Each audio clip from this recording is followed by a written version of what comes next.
What's up, Dad?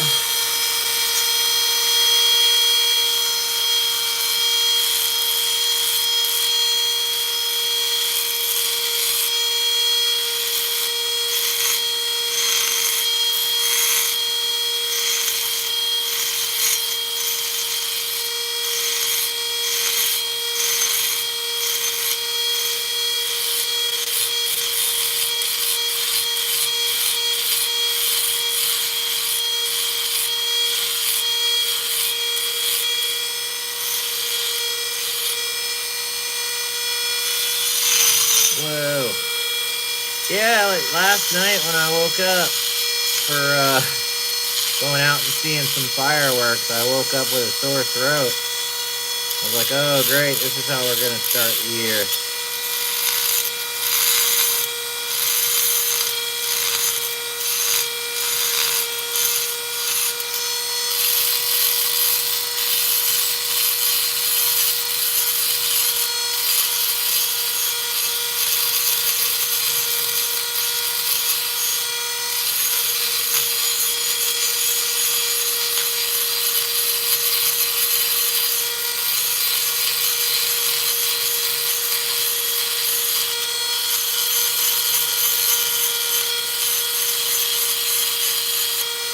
But I took some freaking NyQuil and went to bed and woke up like, I'm fine. What up? I knew you weren't going to go take a nap.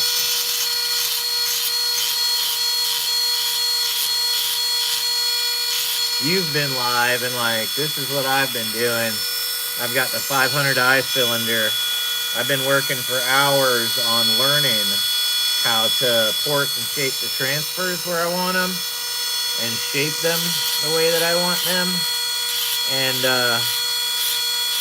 honestly, a person should not be grinding on a cylinder that long. But when you're learning and being real careful and, learning how to shape something for the first time, it takes longer. I'll get faster at it.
Not here for a ling time, just a good time.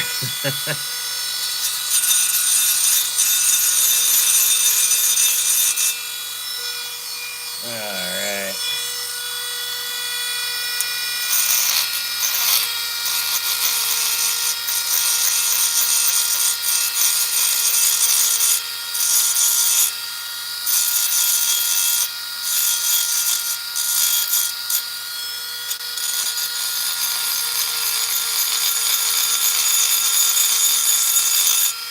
Hell yeah.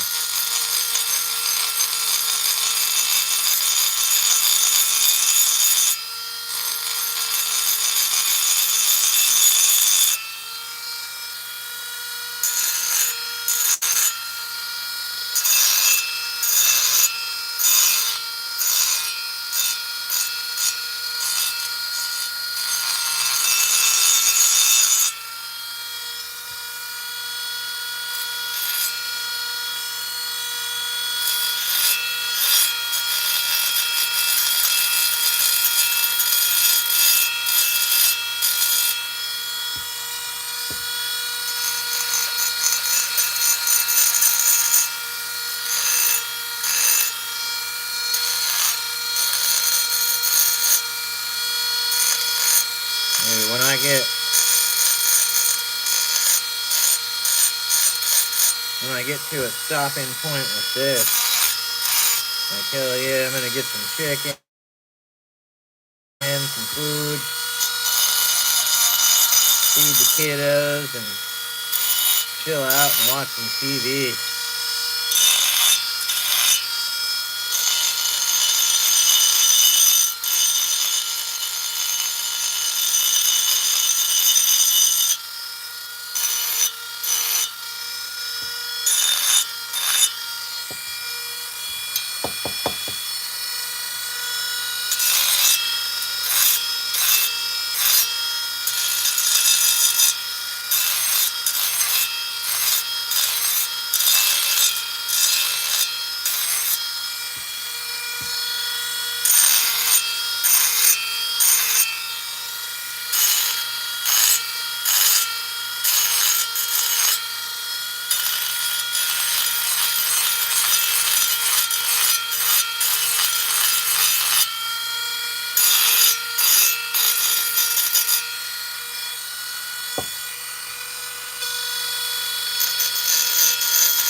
Grindings.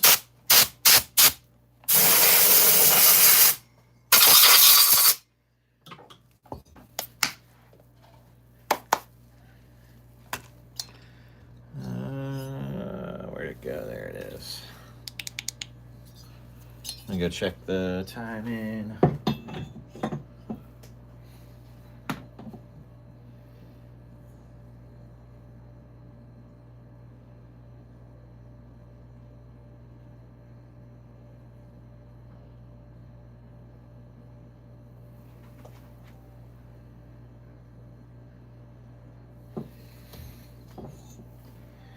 Alright, yeah, I'm still all the way up at 106.5. So I haven't even started to touch the timing on the exhaust, which is good.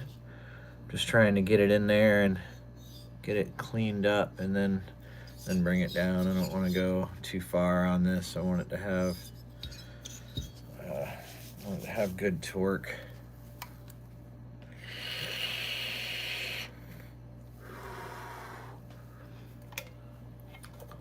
What's up, 45 people in the chat?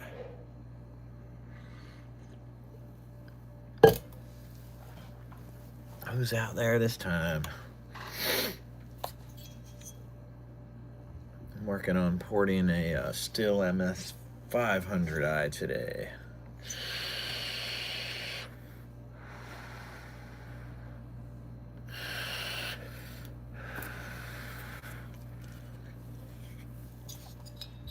Treating this one like it's my own.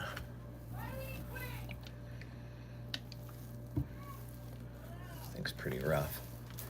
It's all right.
6.5.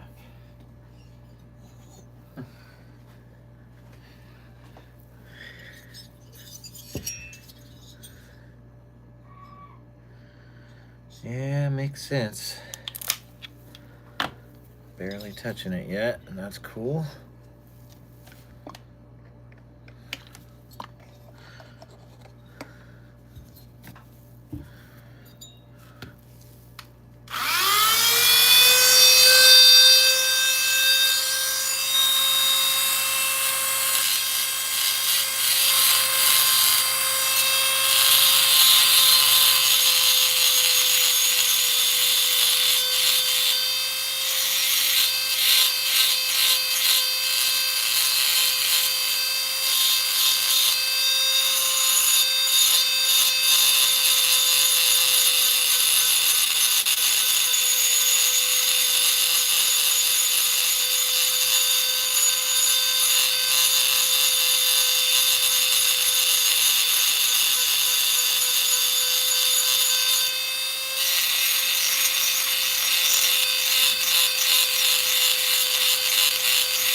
What's up, Fab?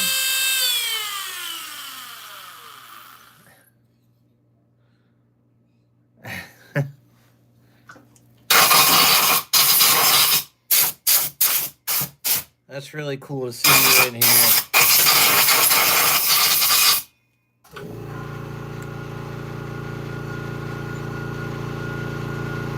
How long have you been working on chainsaws, Fabs? Happy New Year's. I've got a 500i. I've got a few of them. I'm doing one for a friend. His cylinder is, a little rough, but it's in good shape. His piston was starting to show signs of transfer. It's a few years old or so. So I'm fixing it up for him. I'm going to replace his piston and rings, and the cylinder looks good enough. So I machined the cylinder 25 thousandths of an inch and got the combustion chamber cut and sanded smooth, so it's around 21 thousandths of an inch. And I'm just learning. So I have all the stock numbers written down, and I've just spent like the last 2 hours or so measuring and shaping and timing the transfers. I have this tool that I bought and the different bits for it. So I've spent the last few hours just learning. Listen to Barney Fife. Oh, and don't listen to yeah. So I'm just learning, and I've spent a lot of time shaping the transfers. I imagine, when I started tree work, I started small and slow, and here 7 years later, everything is on a larger scale, and I'm a lot faster at it. Like my first tree removal took me 8 hours, and it was a small tree. Now it's a whole different ball game. So I'm sure it's the same with this. If I just take my time and pay attention and try to shape everything correctly, that I'll get faster at it. I definitely didn't grind too much. I was just a little slow at it, and that's okay. So I'm basically bringing everything back to stock, except for maybe the exhaust. Instead of setting it back at 103, I might bring it up to 102. With one of my 500 eyes, all I did was drop the base gasket and raise the exhaust a hair, and it runs great, and it has for years. I opened up the muffler on it the other day, and the cylinder and piston looked brand new. Saws since 2017, two strokes for 50 years. That's cool. Yeah, I started tree work basically 2018, I want to say. 2018, 2019. All right, let me see where I am on the exhaust now.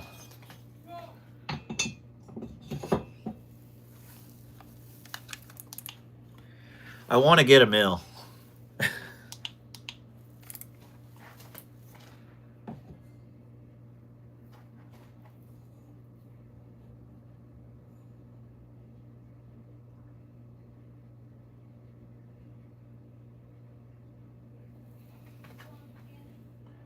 105. All right, so I've moved a degree. I've got a line down in there for 102, and it is just a little ways further. I saw a video on... I saw one of Tree Monkey's videos on how he gets to where he gets with chainsaws, and it was very extensive and a lot of testing and cutting on consistent wood to get where he wanted to be. And yeah, I wish I had the time. I'm a tree climber. I mean, honestly, I should just take the time whenever I have time. It'd take a very long time, but that is, I definitely learned a lot from that. How he writes things down in the order that he writes them down. How if he finds out that he goes too far, that's okay, because he hadn't even dropped the base gasket or machined it yet, so he can gain that back.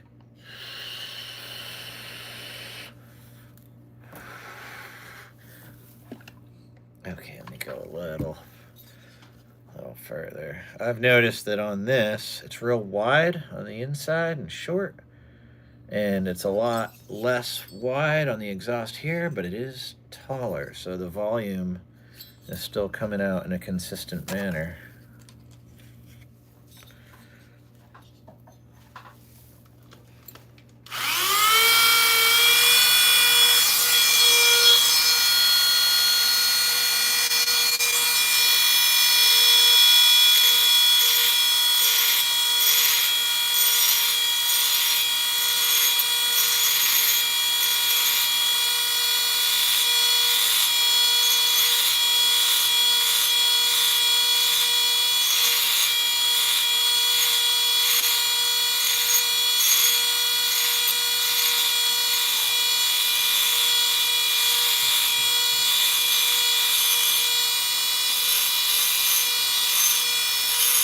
He did tell me some stuff about the 500i, but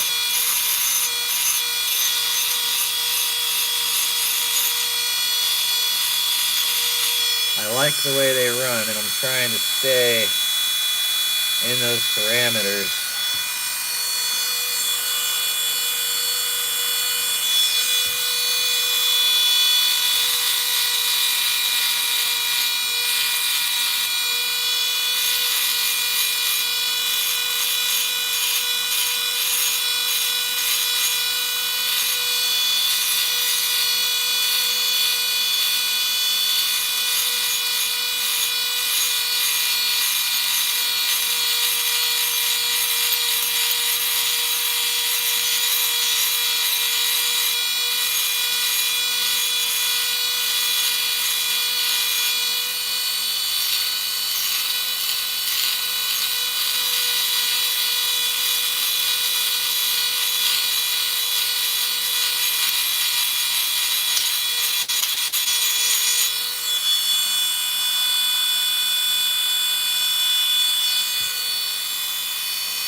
All right, Fabs. Later. Have a great day. I love my 462. You mean your chainsaw? It's one of my chainsaws, yes. My 462. I'm gonna go check on the pine cone. I pretty much use my 462 for everything now.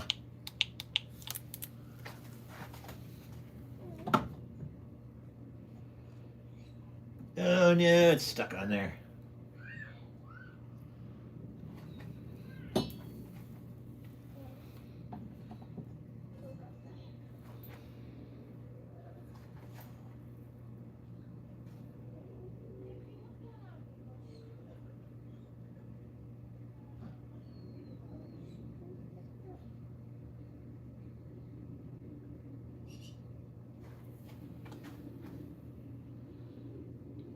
Four.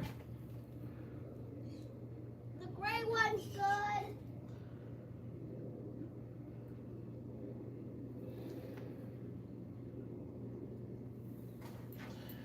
Opening at 104. Yep, 104, 104. The gray one's done, the silver, or is it more like a gray? Silver. Yeah. Look, it's sparkly. Nice. Yeah, they're looking good. I'll put this one into, like, decorate the tree for. Let's see, what about the blue? If I'm at 104, then let's see here. Like the center and the sides, smooth them out a little bit more. And then I'm going to get in there with and start smoothing and sanding, because that's also going to move a little bit. This one's a little wet, but all good. You know, let the sun hit them. Dry them up all the way.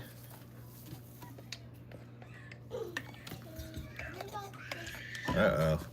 You hear a baby freaking out.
Oh, yeah.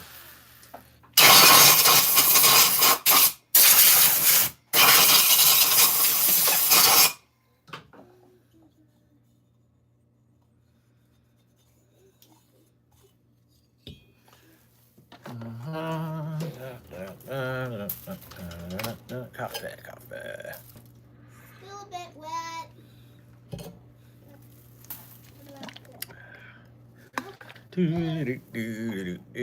Give me some power.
bit sticky there. But there.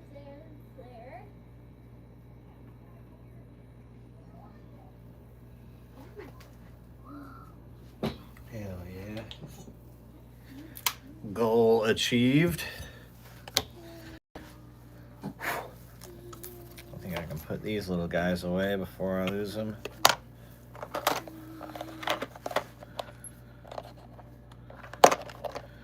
I got the number I wanted.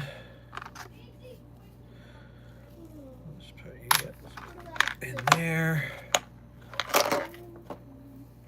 So, yes. Check. Check. Now all I got left is the intake. Dad? Yes? This one got a bit mixed up. What do you mean? Oh, with color? Yeah. That's okay. Makes it special.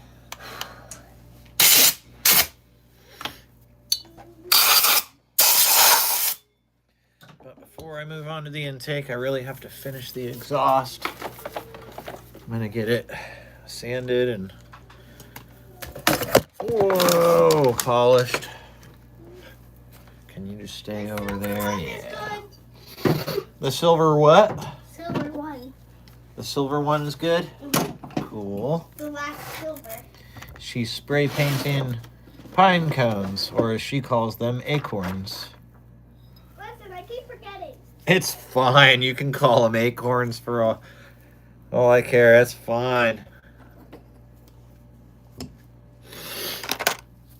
What about this? No judgment here. I know what she means. Alright, so that's one of my new bits. I'll keep it in my new case. I feel like I'm talking to myself. These two are good, I think. But that's okay. Got myself on the screen. I'm talking to myself. That's all that matters. Not done at all. Yeah. Got some paint on me. Oh, is that too much? We're gonna find out. Okay. Oh, that's funny. I don't want to be pressing on the foot pedal because I'm using this Dremel.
It's all good.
Oh, yeah, so far so good. Upper side looks Recheck the timing.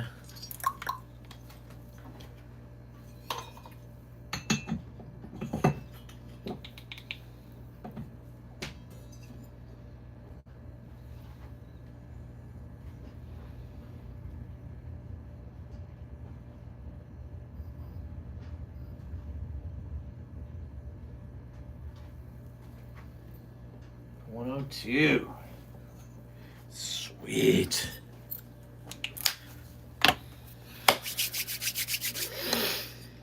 $102. So now what? I'm gonna use some secret sauce here to polish the exhaust port.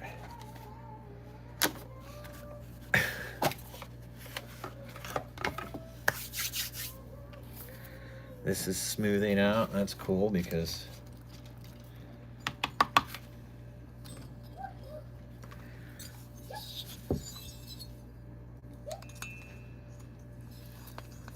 that'll just make it smoother and smoother and smoother.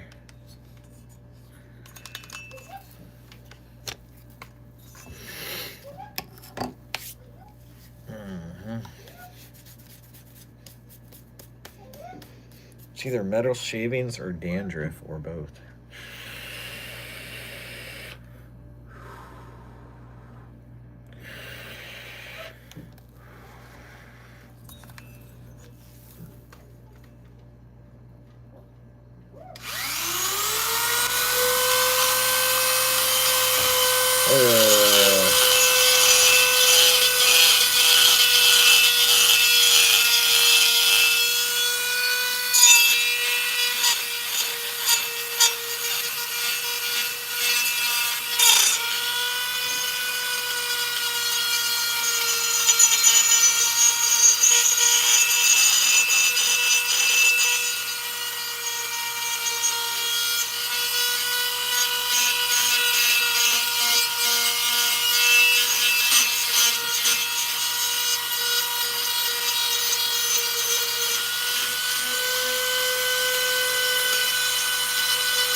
Richard Garcia.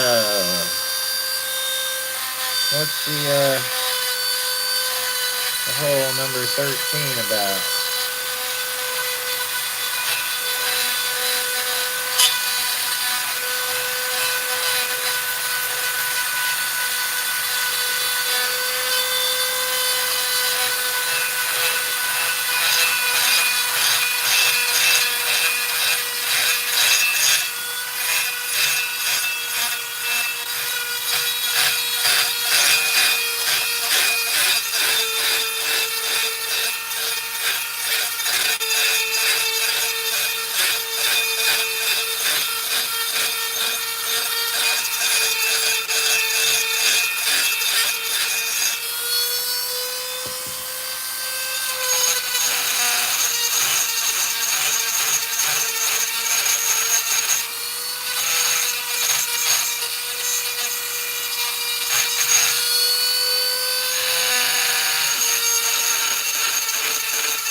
What happened? 13 leaves left. How's she doing? Riley? 13 leaves left. Oh.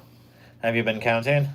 No, just when I got this. I don't like that this is almost matching the other ones. But Where the maybe leaves are. Oh, you did a green one? I did a turquoise, but it looks Oh, like dude. those leaves. The turquoise looks green, yeah.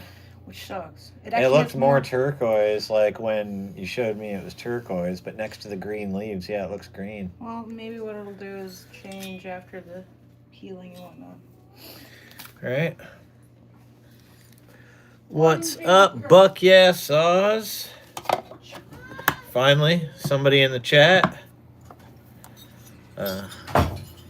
Working on this 500i cylinder right now. It looks like a freaking hot mess because I've just been using the sander here and some stuff, some Gojo, and going in there and polishing the port. I got the exhaust port where I want it. I've spent hours on the transfers, which seems crazy, but I'm just learning. So all that time was me learning how to shape the ports, the transfer ports, you know, studying the factory transfer ports from where they open and how they open, and what angle they're coming in on and everything like that, and just spending the time on getting them where I wanted them on the numbers, but also shaping them right.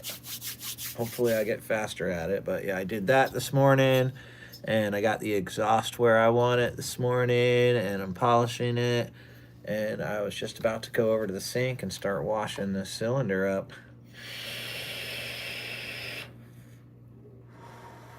What are you up to, Buck? Yeah, Saws? Happy New Year's. And what's your name, if you don't mind me asking?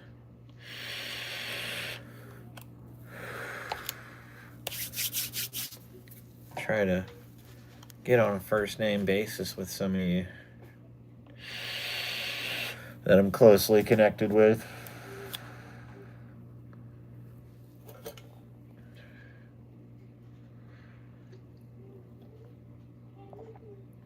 Nice to meet you, Tonio or Antonio. Tony. Nice to meet you, Tony. Happy New Year.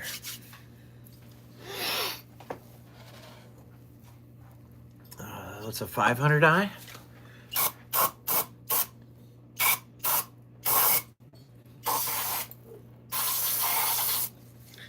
And maybe instead of washing it right now, I'll just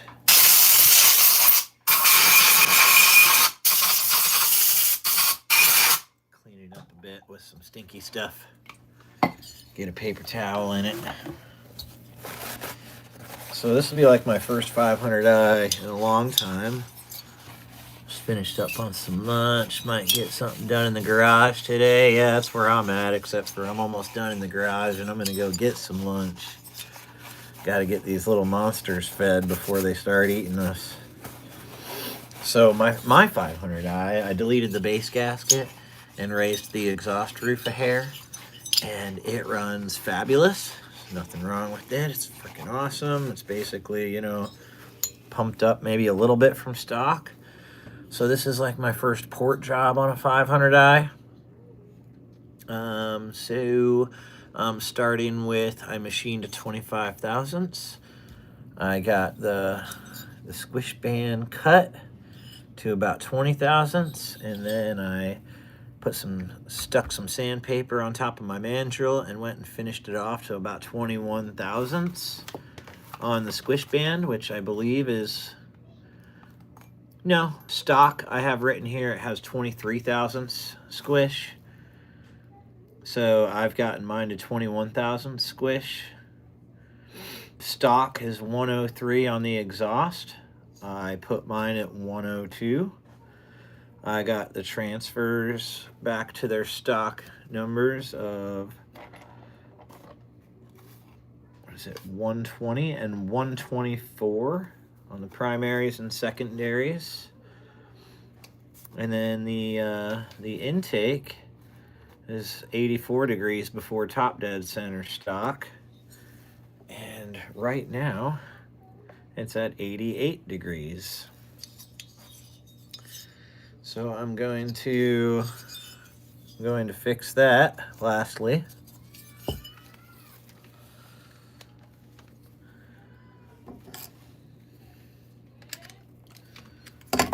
Whoa. I really hope this all comes out nice. It's for somebody I just met in the tree industry that's been nothing but good to me. And this saw was on its way out. Like the cylinder, thank God, is okay, but his piston was starting to transfer a little bit, and his saw was headed towards disaster. Let's see, do I want to use this one?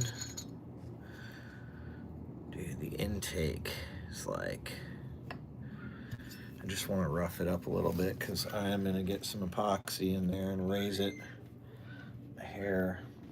Also, what about the duration on the intake? Do I want to raise it up here a bit?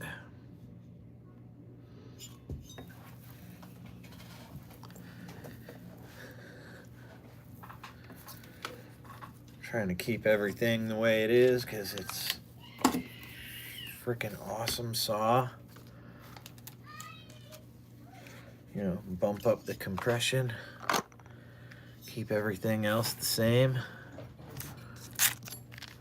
Let's see. There it is. It's one of these two. I think it's this one. My little tiny egg-shaped. You want to come out? Yeah, you can come out. Is anybody there to let you out? Yeah, this one's going to be perfect.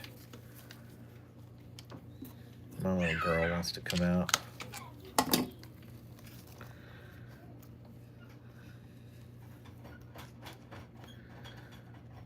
I better let her out before she breaks out. Okay, I'm coming.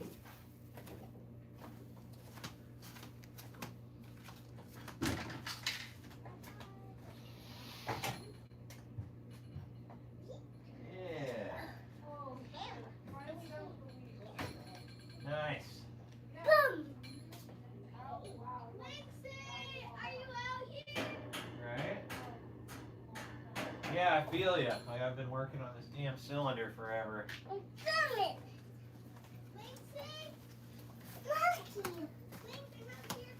There's Riley.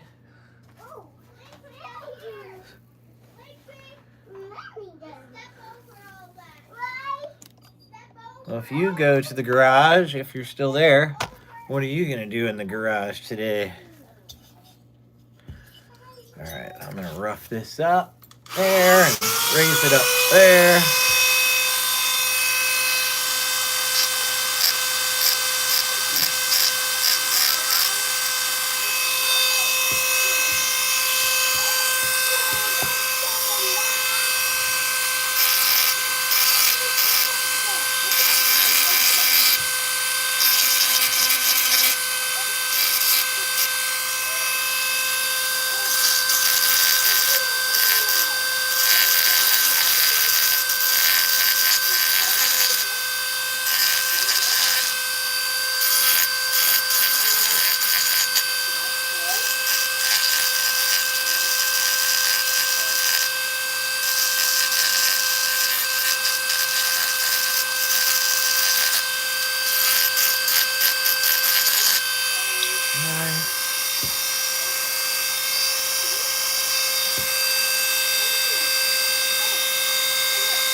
Might be a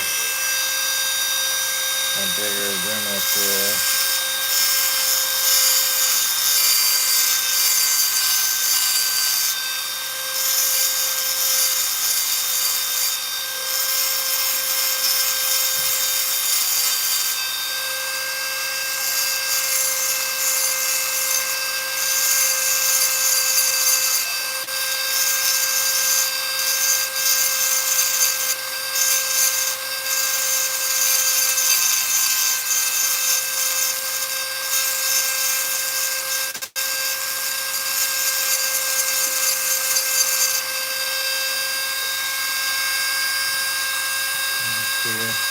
And get the fire going.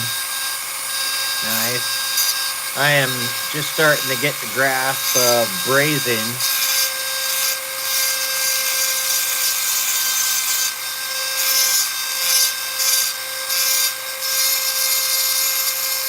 I was told from somebody that's been doing this a while that, you know, the people that design the chainsaws are way smarter than us. So we're really only trying to go in and break their regulations that they have to follow.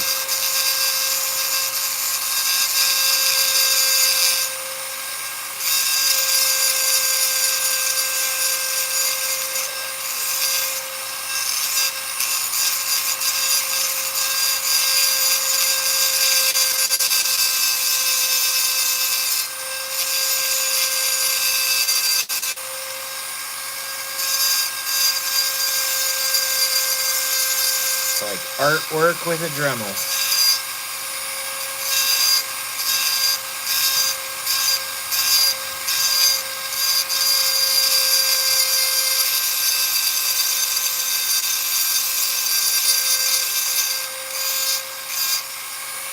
I did a 261 one time, way long ago here, a couple years ago. I never had a lathe before, you know, recently. But I just dropped the base gasket on it, raised the exhaust roof a hair, and it got a muffler mod, and the damn thing sounded like a 500i when it was running.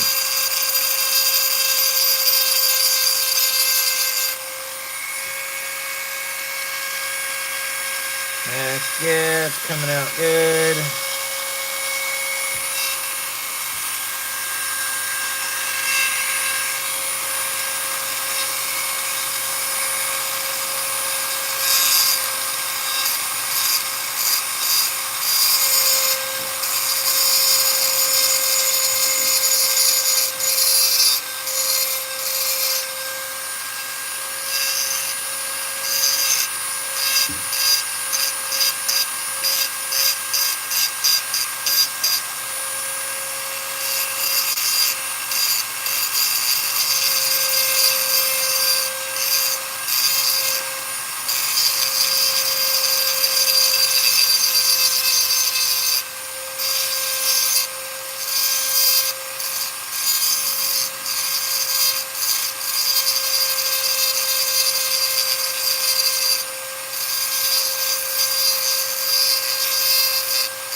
I haven't gotten to do many newer saws, a few 461s and a 661 so far.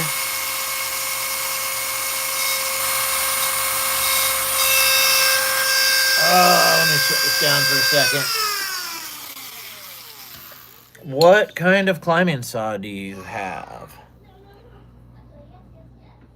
Alamo, Arbor Care. Alamo, Arbor Care.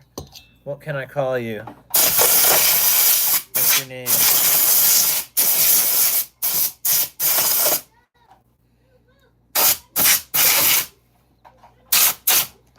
this cylinder right here is for somebody else. All right, so with the 200 Ts, I have one that I'm experimenting with. I did a little bit on the lathe and getting the numbers back to where they need to be after the machine work, and it's not running right. Like, you turn it sideways and it shuts off. It's got a good carburetor. It's got everything. I think it's the gas tank. There's still a couple of aftermarket parts on it, and I need the money to put that thing together full OEM, and then I can fire it up and truly test it and see how that goes with the 200T. The 201s I've got dialed in. I've got one over here.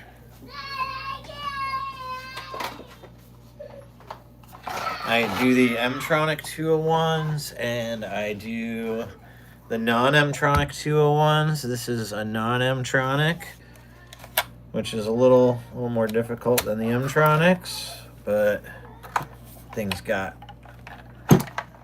good compression.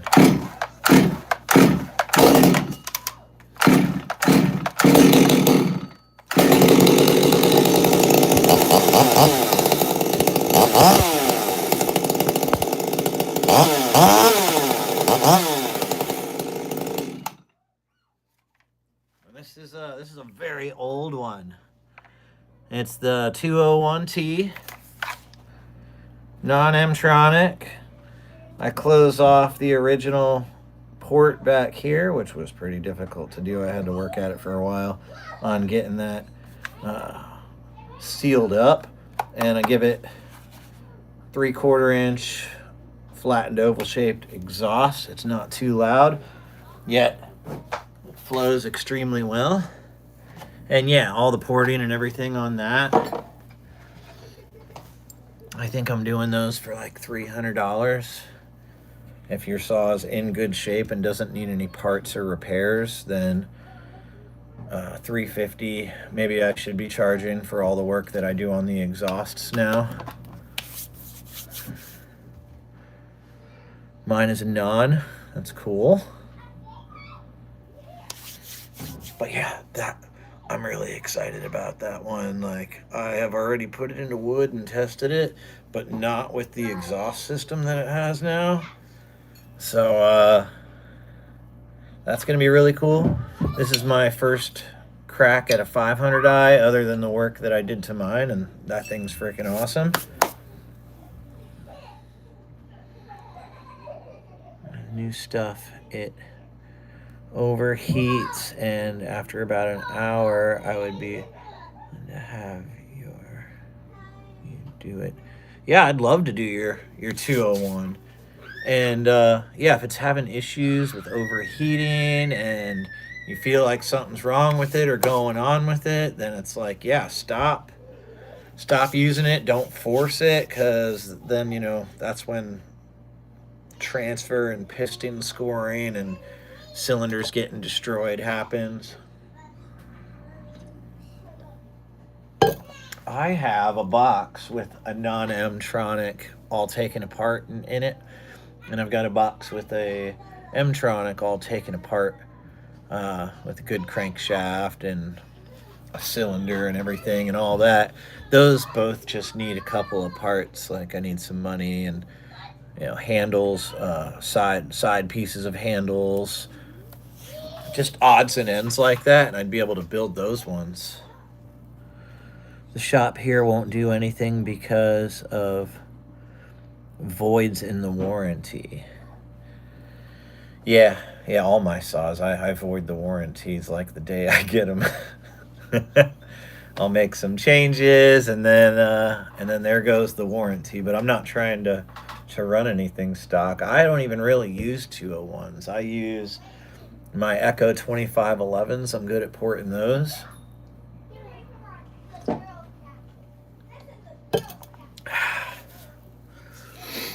in this business for about 3 years, so my knowledge in mechanical stuff is limited.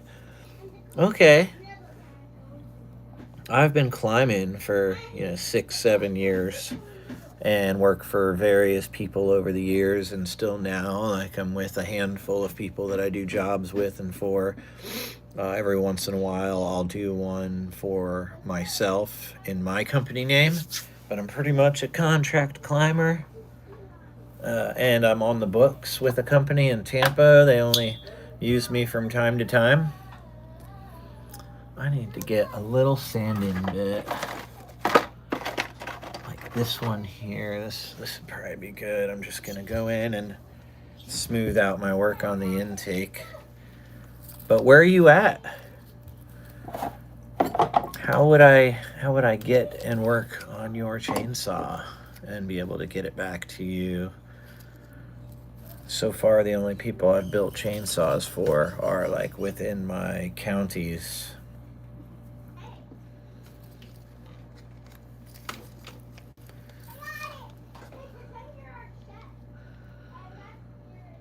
What's up, Shrimp Trisket? Happy New Year. I'm just playing with the 500i cylinder, chatting with, I don't know your name yet unless you said it and I missed the comment. Oh, Ryan, I got you. I scrolled back.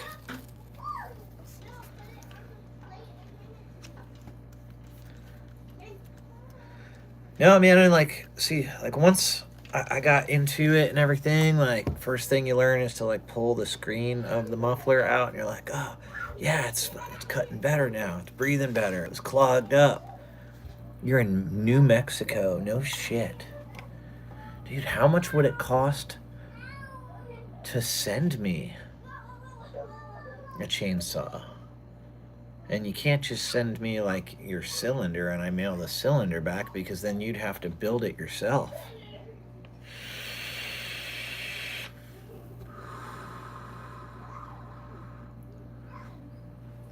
I have a buddy up north I sent one to. I sent a couple to him at the same time. Probably 60 for the whole thing. Not bad. Yeah, and then I could do it up, get it running right, do some test cuts, and then you could pay me, and then I could send it back. I would love to.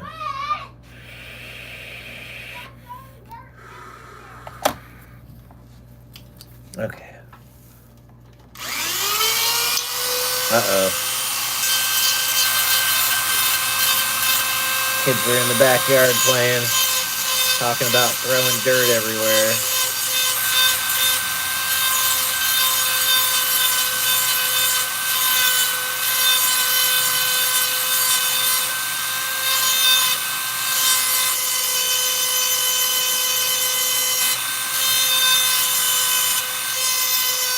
Oh, this is working out great. These intakes on the 500i's, it's like this. It's like kind of like the 200T. The way they design this intake and how it goes in reminds me of the intake on the 200T. I should go grab that cylinder and like look at these two side by side. I will here in a second. Flintstones are everywhere in the trampoline while we are in it. Oh boy. I might have to go out there and regulate. Boys, he's showing bad behavior.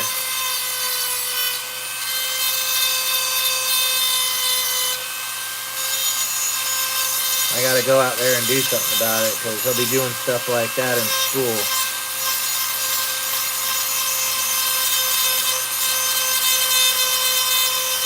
I think he's gonna go into timeout. We have massive cottonwoods and elms, and it makes quick work. Yeah, damn right it does. I've got one with a 36-inch bar and another with a 32-inch bar. So one of them's like my felling saw, which is pretty much the bigger one because a lot of fat trunk trees. And the other one is,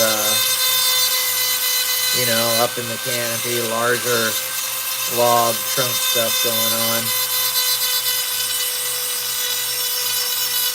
or whatever, you know.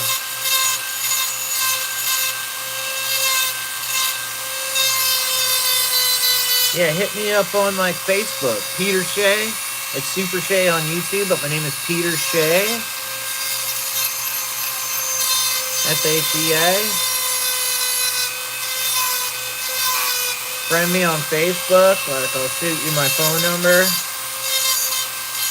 and we'll get it figured out.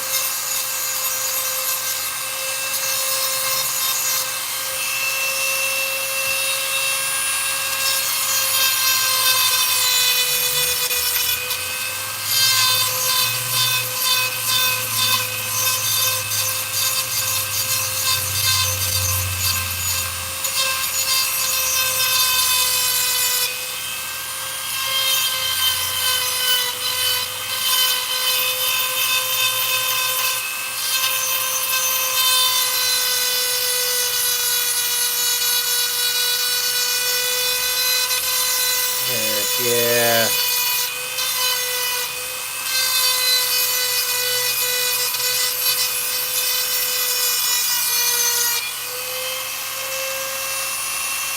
That's freaking sweet.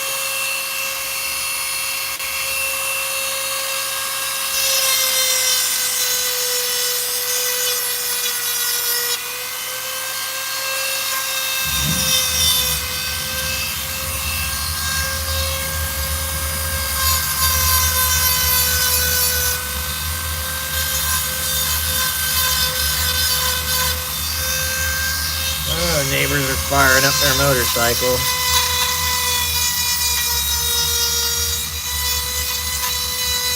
The other day I fired up all my chainsaws.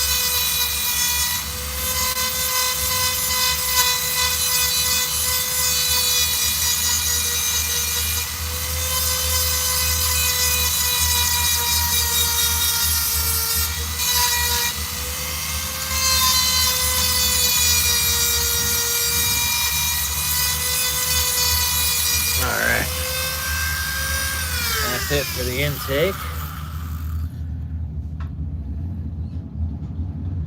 I use the crane a lot. It's actually lighter. I thought it would be up in there. Yeah.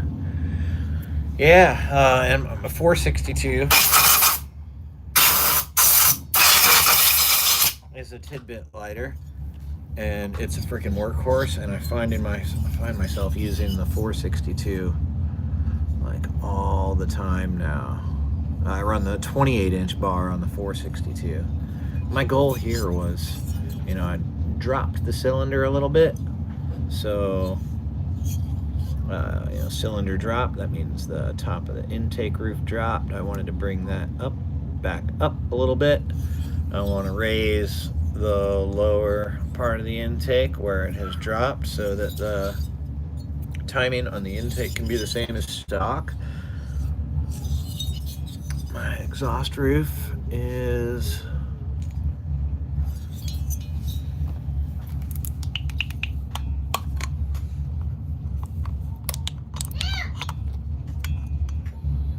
I wouldn't say it's like,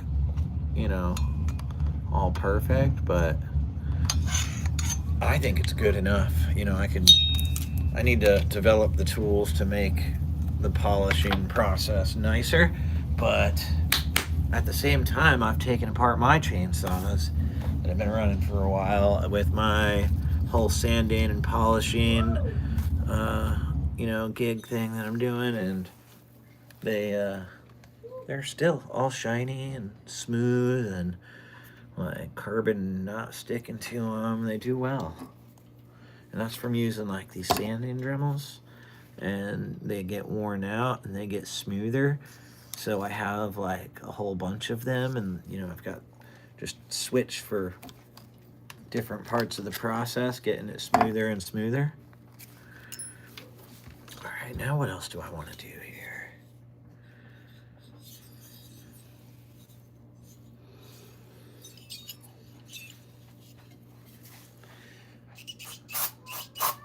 I want to go wash this cylinder. The change in attitude from the valley up to the mountains is rough. on the saws. Oh, and the altitude, I thought attitude.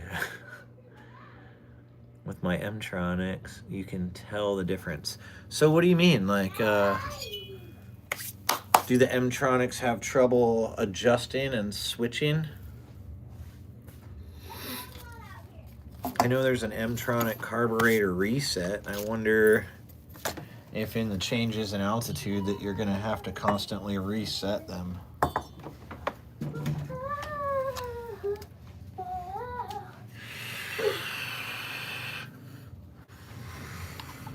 Where's my 200T cylinder? All right, so yeah. Like here's the intake on a 201, and you know, it shoots straight in there. And here's the intake on a 200T. And yeah, here's flat, and then you can tell it's just like downward angle there. It just fires it downward. And that's what they've done here with the 500i. It's like got that downward slant.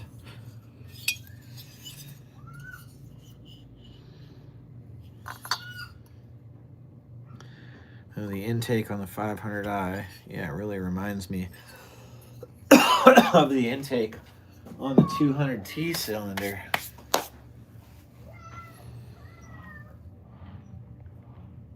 Take a while and a little loss of power. Yeah, that's a bummer. I mean, what about the non-M-tronic? Like, does it just does okay? Do you just have to adjust the idle a little bit, or do you have to tune it yourself? Do you know how to do the M-tronic reset on a 201? And then there's older versions, and then there's newer versions. So like I have one that just doesn't seem to want to tune, but I guess for that one it's an older version, so you just let it idle and triangle for 90 seconds. Kind of adjust them with the idle. Has to be a little high. Yeah. If I'm on a job site and I run out of gas and I'm running at 40 to 1 and I have to use somebody else's gas and it goes in my little echoes, it's like more lean and the chains will start riding on me.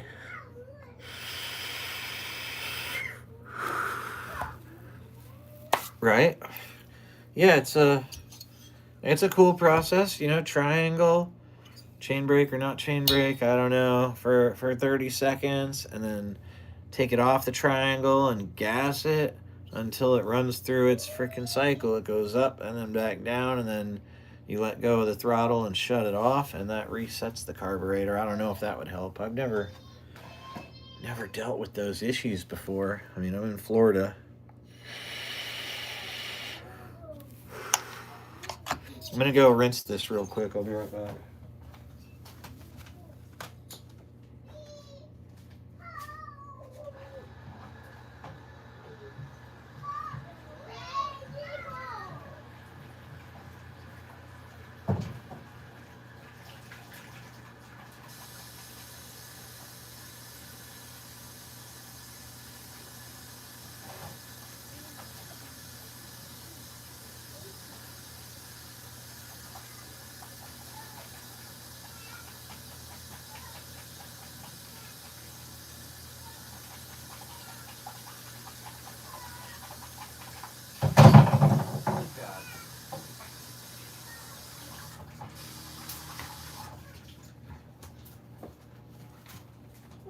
Oh, go ahead.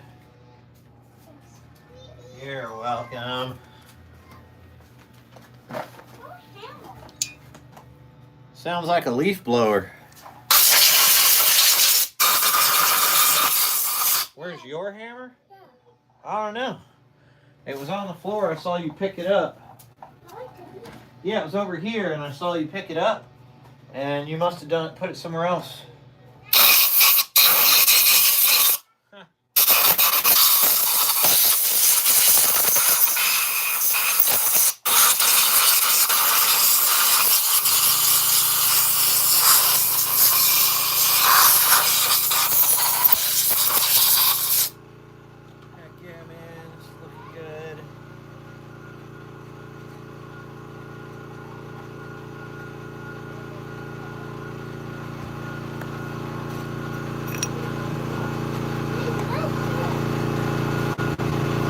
Adjusting them though, it makes me feel cool.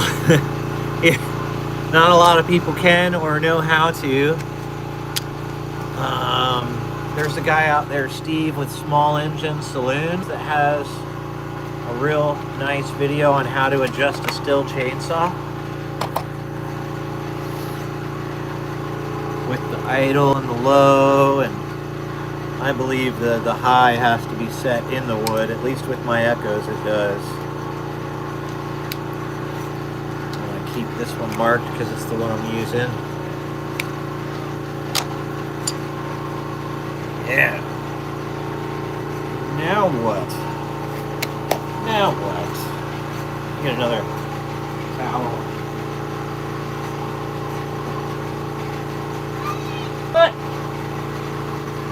I heard you were throwing dirt in the trampoline. You want to go to timeout? Did you clean it? Or did you just make a big mess? How are you going to clean dirt out of the trampoline? Why did you do that?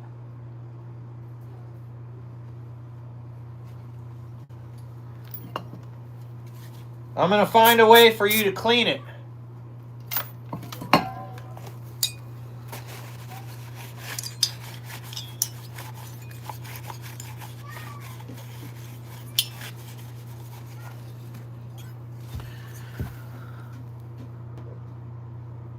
I used to work in Florida. It's where I started climbing. Yeah, trees can be a pain in the ass. I was in St. Pete. Fuck St. Pete.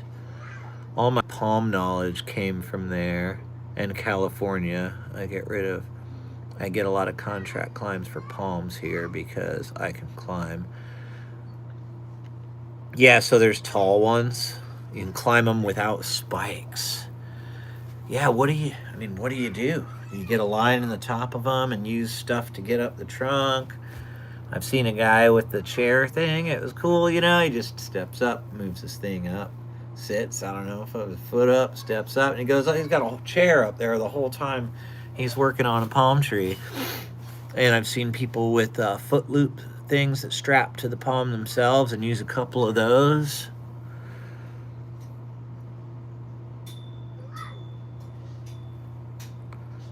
The rest are landing companies with lifts. Yeah. And base tie it and use SRT. Yeah, as long as your rope is like over a nice center strong part of that damn palm tree, man. That would weird me out. You know, having a palm frond like, ugh. I don't like palms. One time I was doing like a 25-foot tall Canary Island date, and it's got all the spikes in it and everything, and I got my lanyard around 3 fronds, and I was like over here like getting out some seed pods or something like that and putting my weight into it, and the fronds like lowered down and my lanyard slid back and I went down, but like slowly. It went down and they bent down and they set me down on the ground. It was actually kind of hilarious.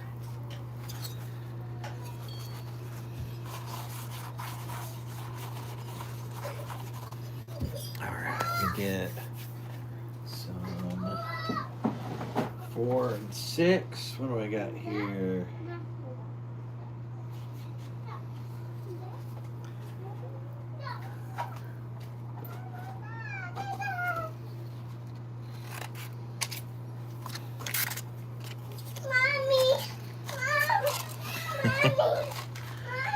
Do about 12 palms a day. I hate them though because they are dangerous. They are very dangerous.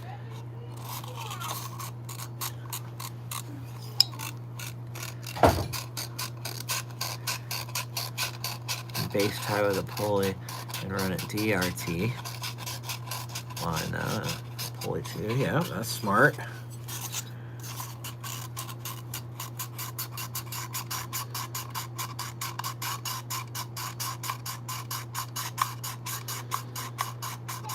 Go in and I'm chamfering my transfer ports that I did this morning.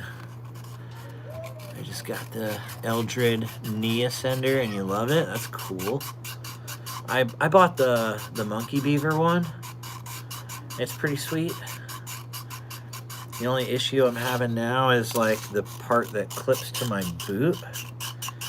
I've got some mean ass boots, and the monkey beaver boot strap that they sold that goes with it is like too small for the boots that I have. So I had them give me like an upgraded one, but it just seems like if it's not hooked up properly and tightly, and I do it properly and tightly, and like it started coming loose on me. So I gotta find a different way to bootstrap to clip into for the SRT.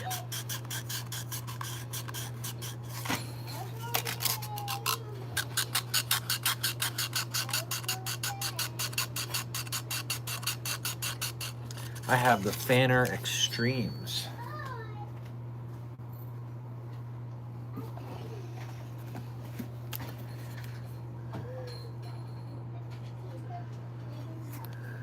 They've got plenty of room for the spikes, the composite toe, like the whole, like, you know, ball bearing to the clip tight in the middle, and then the latch loop things for the top. So, like, they're my favorite boot, and they're very stout. You don't have to add anything to them for support. You can wear the spikes with them, and they're not going to bend in and push on the center of your foot. They're freaking awesome. The last two pairs that I had to like go in and like cut a piece of aluminum to the exact shape of the inside of my boot and my foot, and got that in there. I tried the composite foot, like carbon fiber foot thing, you know, for extra support, and when it came in the mail, it was cool, but it was very thin. Like, it wasn't going to do the job, so I did aluminum in there with it, and that did the trick. Some clogger pants. I used to go with clogger pants. I had arbor wear pants for a while, and then I got the clogger pants. And I'm in Florida, so, you know, and yeah, you know, the heat, the hot weather. Clogger pants were cool, but I was destroying them. I think, you know, in a year. Maybe Evos one day. So now I wear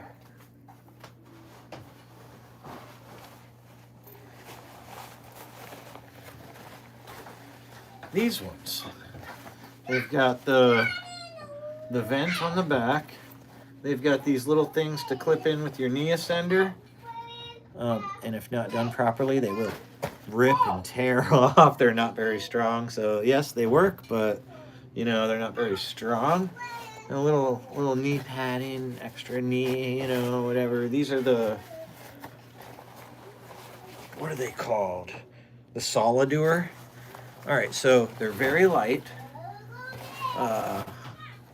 And it turned, you know, I have 3 pairs now. They're cheap. They're like 150 versus the 200 you pay.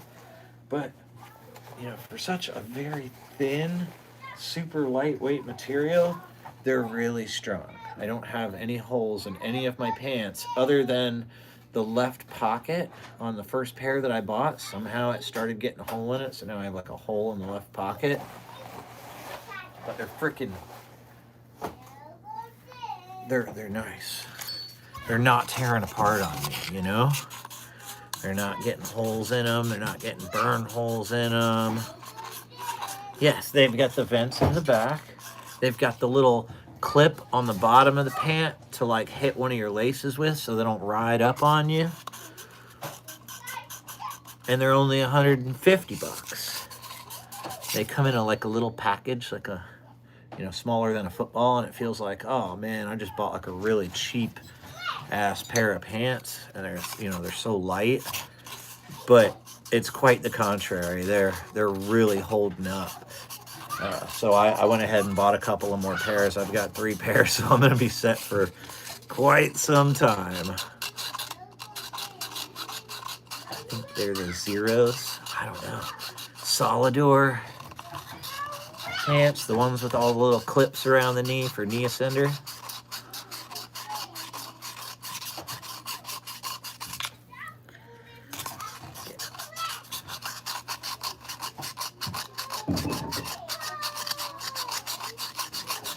Nice. Going in with my 4 and my 600 grit and just getting all the chamfers smooth. Like refinishing a cylinder here. This is a used cylinder, a couple of years old. Luckily it wasn't destroyed. I gotta replace this piston though. It was about to mess everything up.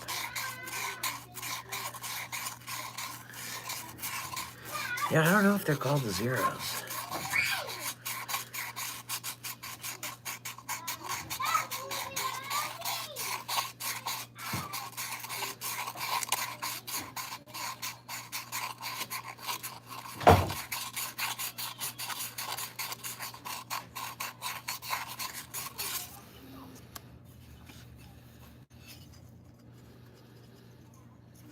Beautiful.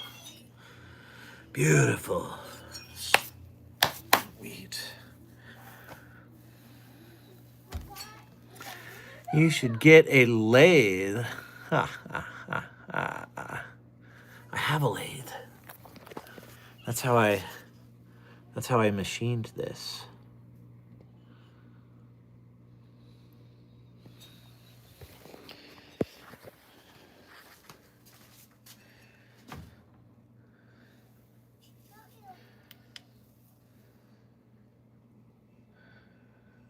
You know? Oh, well, I gotta clean it up now. I've got a vacuum right there, compressor right there. And then, yeah, I've got like this freaking stone workbench. All this stuff, like the bench and the cabinets and everything, was in the garage already, you know, together with the house and everything. Sanding for hours. No, I'm just going in there and with fine sandpaper and cleaning up the edges. I've got this guy here for going in and working the areas you can't get to. And then I've got like my regular Dremel for going in and doing all the areas that are easy to get to. And then, you know, finishing touches is with your fingers and making sure everything's smooth.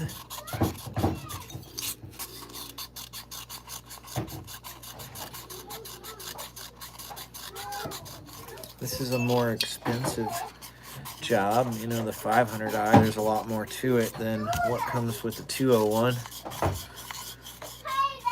Endless mountains. What's up, man? I'm putting a lot of time into this 500i cylinder, but you know, it's my first one for a buddy, so it's gonna be sweet. I'm doing a good job. I'm just chamfering, cleaning up my chamfers. I'm gonna get them on some Echo Red Armor 40-1, and this port work,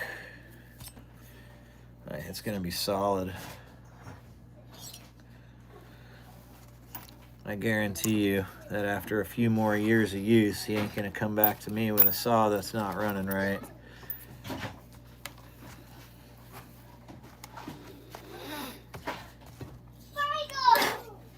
All right. Oh, brother. I hope my coffee's still hot.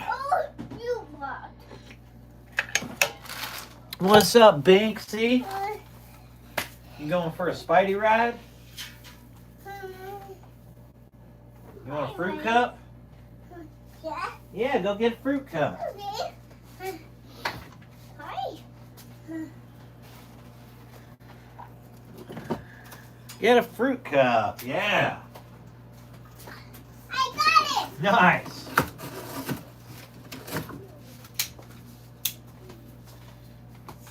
Are you gonna open it by yourself?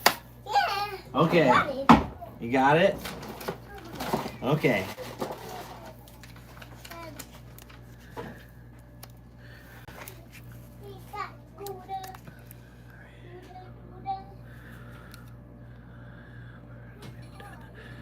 Is there ever a need to change the ratio outside of specs?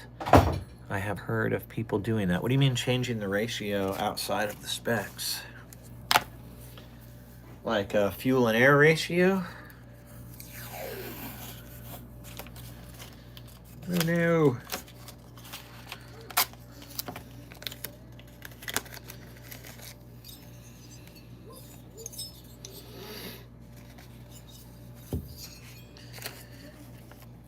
If you're talking about fuel and air ratio,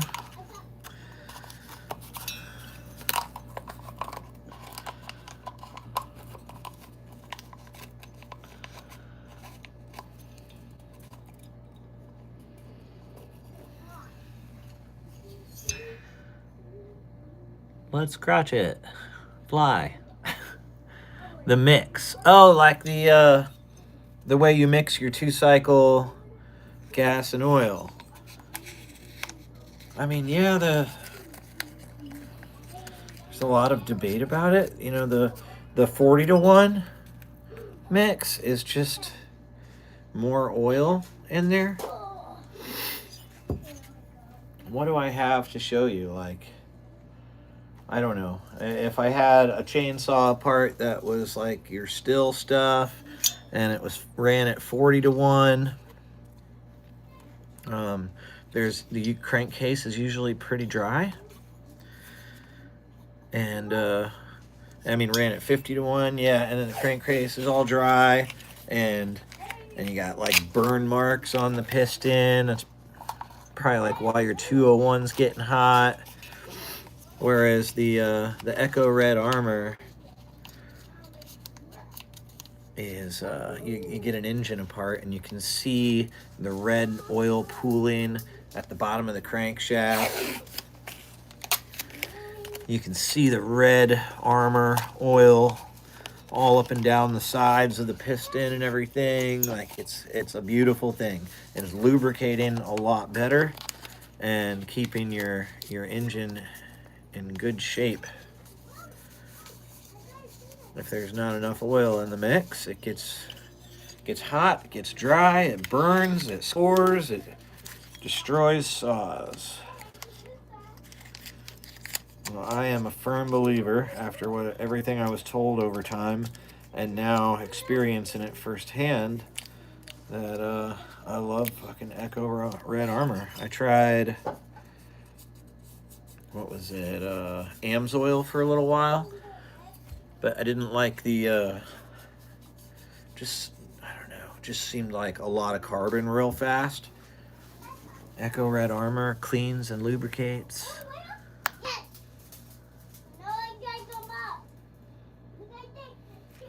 Okay. A little unorthodox, but I am going to put some epoxy on the intake to get the numbers where I want it. On the intake, you can only get away with that on the intake because there's not a lot of heat on the intake. It's just the fuel intake, fuel and air. And I was told by somebody who's been doing it for 30 years that if it ever did give way and go in the engine, which he hasn't had it happen, that the engine would just chew it up and spit it out in a heartbeat anyway. Like, it's not like real steel or hard material. It's actually quite soft compared to aluminum and steel. It's just an epoxy. But it's been working out for me. So when you drop a cylinder, it raises your intake, and the higher your intake is all raised, like the less throttle response you have. You know, it's not as snappy, and we just don't want that. I believe your name is Megan, if memory serves me right. Alright, this is gonna be fun. Only need a little bit down in there.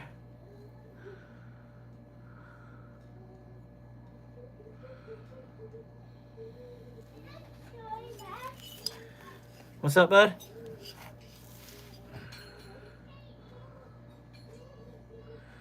Oh no, my arm is starting to light up. Oh, I was hit with a tree branch from 25 feet up or some shit. 5-inch in diameter pine limb. Came down and smashed my head. I was wearing a helmet, but put me into the ground. And that herniated 2 of my cervical discs. So I have to deal with this, you know, thing with my arm where the pain is coming down my arm and lighting down up into my hand.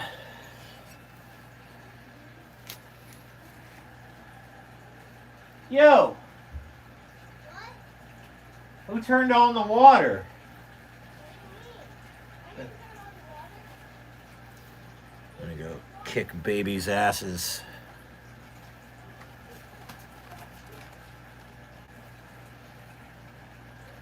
Did Linksy turn on the water? Quinn, you turn the water on full blast and then go into the house to pee? Come on, man.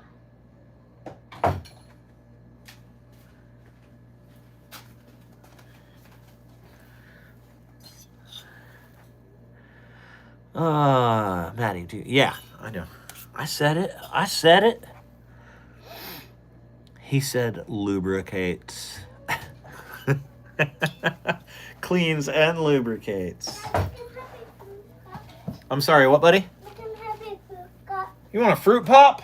Hi, fruit cup. I know, if you have fruit cup, go ahead. All right, so that's all set up.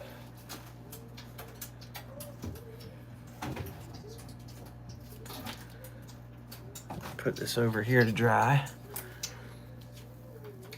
Like how we all have our animals in our pics, LOL. Do you? Okay, I mean, obviously there. But in your picture, like, I see the side of a head, and I can't really make out the animal. It's very small. What's up, Tim? This is what I've been doing all morning. Now it's at a point where I got to set it down and let my intake epoxy set up. But yeah, this is the 500i. I think it's gonna be freaking awesome. The AI guy. Who? Veteran Tree Service? The AI guy? Earlier, but I was busy.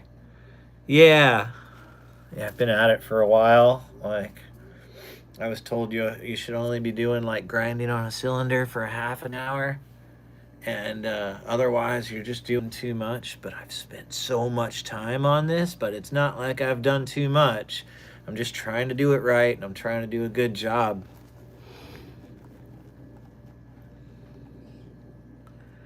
Oh yeah, and it's funny to see like the body of the 500i on a timing wheel, you know? It's weird. The gas tank, it's just weird because the gas tank comes off of it, but it's very, very simple. It's a nice chainsaw to work on. I think what's the coolest is, here, let me grab the 200. Like the intake of the 500i has got that like fast downward to the crankshaft slope to it, and then it's actually got like this little belly down there at the bottom. And the 200T is pretty much the exact same way. Now all the other saws nowadays are not like that. We've got our Strato, but you know, the intake is like kind of straight in and boxy. Here's a 261. This is actually a ripsaw ported 261, but yeah, the intake's more just, you know, straight in and oval to square. The exhaust on this one is like a wide oval to more of a square out, but kind of keeping the same diameter as it goes, which is like cool. I was wondering if I needed to make any mods to that, but I don't think so. I'm sticking with as stock as I can go on that. Just 25 thousandths bump up in the compression and a little more on the exhaust. Arizona, yeah, New Mexico. Never mind. LOL.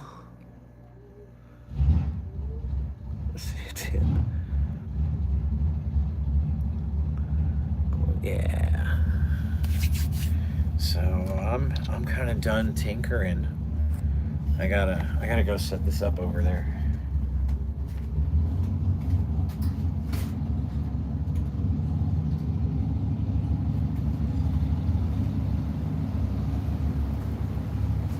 What kind of boots do you wear, Tim?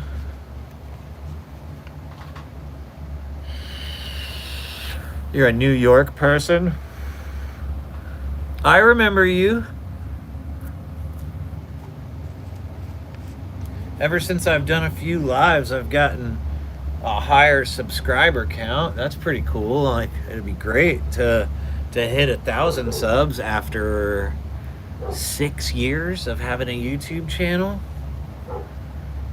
My first videos were funny. You know, I had like a cheap camera. It would do like 5 minutes at a time, and my editing system was like, I couldn't put different clips together, so I would just take 5 minutes, put it onto YouTube Studio, and work with it, and like that would be my video.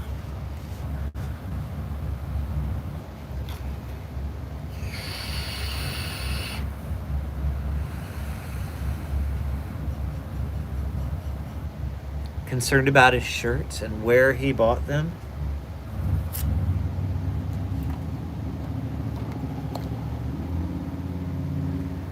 New York person. How was it in New York last night? Happy New Year's. How was your New Year's?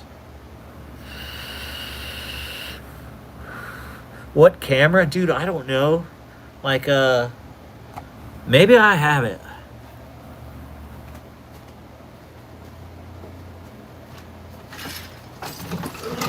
Yeah. I found this. Okay. Here's like the back screen of a camera. Here's like the waterproof casing of a camera. And it might be over here now. I think I was trying to charge it.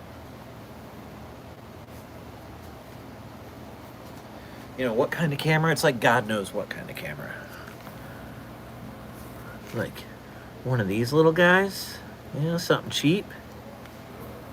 Now I've got the Hero 10, and I've also got, it's not a Hero, it's like a GoPro 2017 edition or something like that.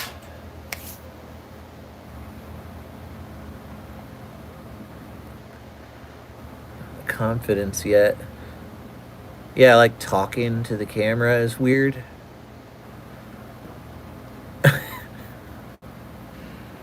Getting comfortable with, like, you know, if I could just, I was thinking about, instead of going GoPro, like making my next camera the Action Pro, I guess it's 2025 edition, DJI Action Cam.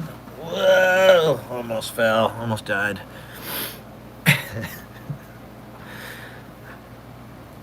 Don't have the helmet for you. You do all that crazy tall palm tree work without a helmet.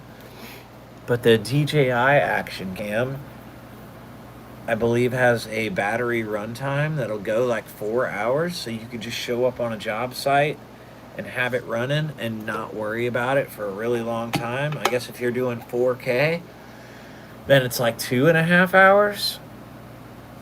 And, you know, even if it's not that and it's like a couple hours, like, it still beats the 45 minutes and then dead that I'll get out of a GoPro battery. Yeah, making lives. Nobody was on earlier. I was just talking to myself. It was incredible.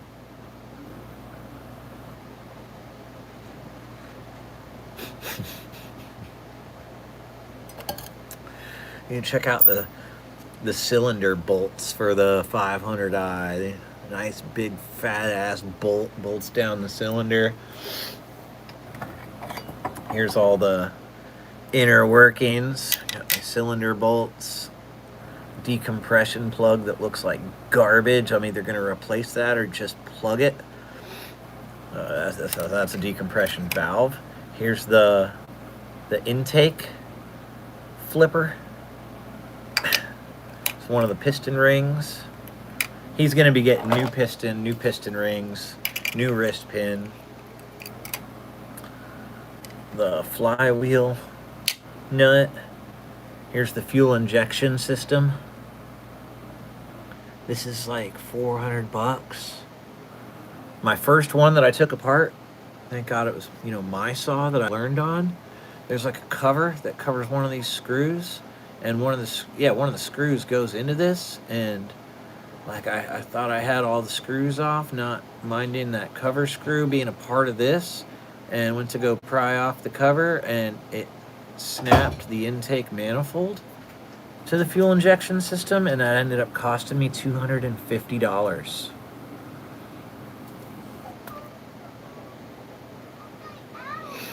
Yeah, this is for a friend. Somebody I just did a giant tree for. The video that I posted, the super huge grand oak tree that was trunk leaning over the triplex, and canopy all out and everything. This guy loves the way all my chainsaws are running. He's gonna want a 2511 because he's older, he's got back problems, and he's been using 194s because they're a little bit lighter. But when he's seen the power of the ported 2511 and how light it is, like, God, he's got to have one of those for bucket truck work and just anything he's doing. So eventually he's gonna buy one of those and have me hook it up for him. But he started giving me like other stuff to work on because he knows I'm slow and I need some money to support my family. It's been extremely slow for everybody around here. So we went out into his yard. I did a 194 for him. He gave me that, said do whatever you can to it, and I spent a long time on it for not much gain. There's like really nothing you can do with those saws as far as like a serious improvement. But he's very happy, and he paid me for it, and he took me to the backyard there where he had like a big box with chainsaws in it. He gave me the 500i. It's been on the shelf for a couple of months, and then we pulled some saws out of the junk box. So there was this one. This looks like a 261 to me. That's an MS 261. And the piston and cylinder don't look completely fried. I got to get it apart next and see what's up with it. And I found a 462 in there. Got run over by a truck. So I see there's damage to the gas tank. The handle's intact. Cover, plastic in there, gas tank. We had a flashlight. It was dark. I was like, give it to me. Like I can definitely hook you up with that chainsaw. I've done my own, and it's badass. I love it. I use it all the time. And then I get it home. I'm looking at it on the bench.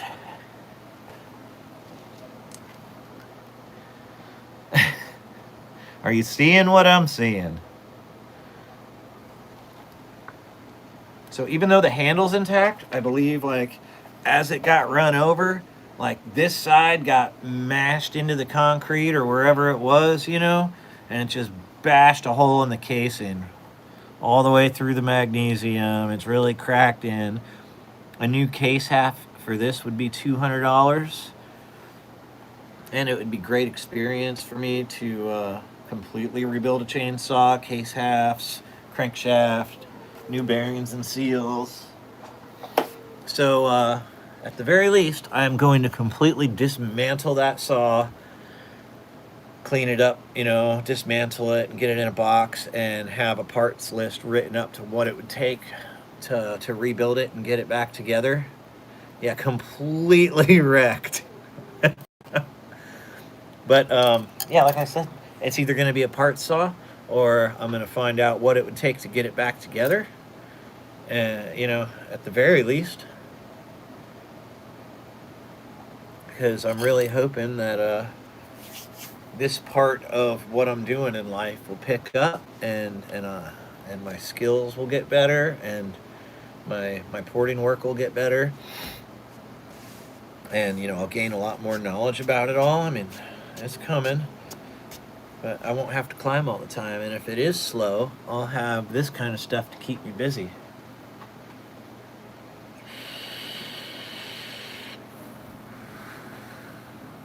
I gotta get some food, man. I gotta get the kids fed, so I gotta go. Ryan, hit me up on Facebook, Peter Shea, SHEA, or if my email is linked anywhere in the YouTube, I'm sure you can look me up. I believe my job with Savertree years ago, they found me on YouTube or Facebook and contacted me about coming out and starting their new branch in Tampa. So I know I can be found. Happy New Year. I'll catch up with you guys later.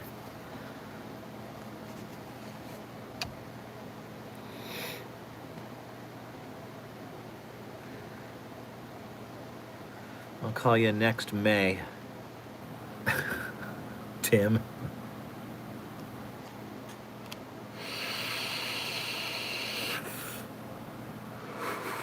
Not the thumb. I gotta get out.